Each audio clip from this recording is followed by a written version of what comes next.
好啦，今日係呢個 road trip 嘅第3日朝早，我哋就離開呢個溫泉個酒店，就一路行駛去最後個地點就係個白馬城 Whitehorse， 沿途會經過好多個細嘅城市，有一個地方叫做 Watson Lake， 嗰度有一個景點，咁我哋會停落嚟影下相。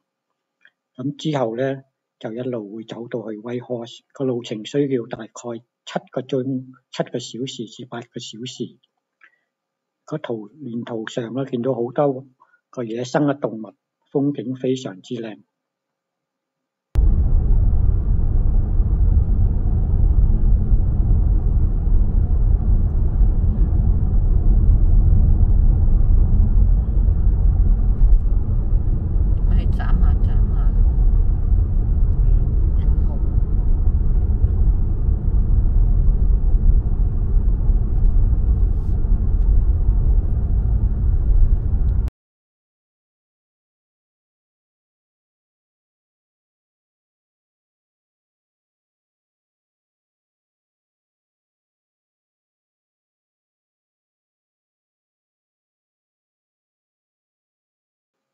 好啦，啱啱嚟到呢個 Watson Lake， 呢個係入 Yukon 第一個大城市，即係比較大個城市啦。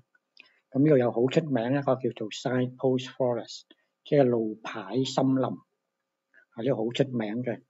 呢度個緣由咧就係1942年開始咧，因為呢條 Alaska Highway 咧公路開始建造呢個公路咧，咁好多人嚟呢度工作咧，帶埋去家鄉嗰啲路牌上嚟，咁開始擺喺呢度。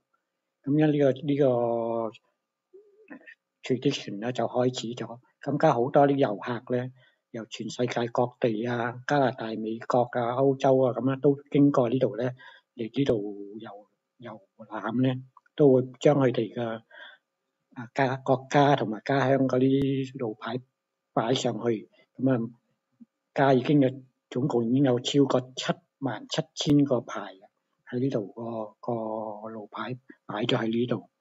咁仲未停止嘅，呢個仍然現時都有好多人繼續擺落去。好，大家同我一齊睇下。